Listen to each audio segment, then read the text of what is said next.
So isang napakagandang balita para sa kupunan ng Boston Celtics mga kaibigan kung saan nasa maayos na nga ngayon ang kondisyon nitong si Jason Tatum. Naayon po sa bagong report na lumabas kani-kanina lang na inassign po siya sa main Celtics, G-League team ng Boston Celtics sa full practice at pagkatapos ay balik Boston siya at i-re-evaluate naman umano ito.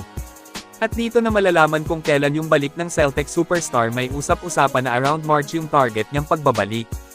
Pero hindi pa po yan final as expected lang, sobrang bilis po na naka-recover ni Tatum sa kanyang tinamong injury last season. Kasalukuyang nasa top pa rin naman yung Boston Celtics sa East ngayon kahit walang Tatum sa lineup nila ay nagawa pa rin ng team na makaangat sa standing. Well papaano na lang kaya kung tuluyang makabalik na sa lineup ng Boston si Jason Tatum ay paniguradong mas lalakas pa talaga sila. Mataas yung tsansa ng Celtics na makagawa ng magandang run ngayong playoffs dahil sa pagiging healthy na ulit nitong matinik na guard nila. Kayong mga kaibigan ano ang masasabi nyo sa Boston Celtics? Mag-comment lang. Anthony Davis official na ngang nasa Washington Wizards na kung saan bagong numero po dito ang gagamitin niya. Gagamit po si AD ng number 23 sa Wizards. Well next season pa pala maglalaro si Davis sa kanyang bagong kupunan, out na siya ngayong season pinaghandaan na lang ang susunod na season para masiguradong healthy ito. Naani pa nga ni Anthony Davis mga kaibigan na magra-rank number 1 daw po sila sa East next season. So grabe na una na agad si AD baka ma-injury na naman matik na lalabas agad na nagyayabang lang siya pero wag naman sana.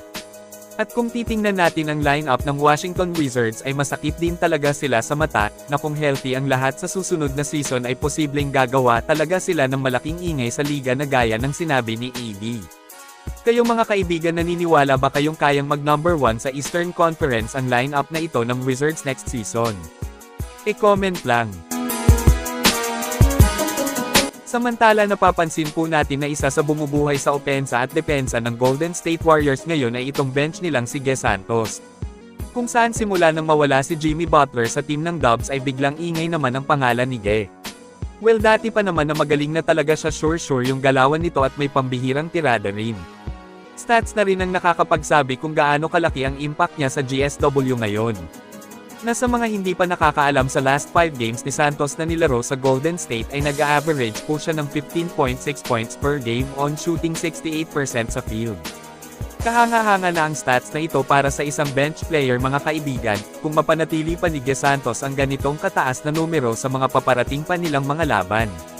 Ay solid na talaga dito ang grupo ng Golden State Warriors dahil nga inaasahan na ang nalalapit na paglalaro pareho nina Steph Curry at Kristaps Porzingis.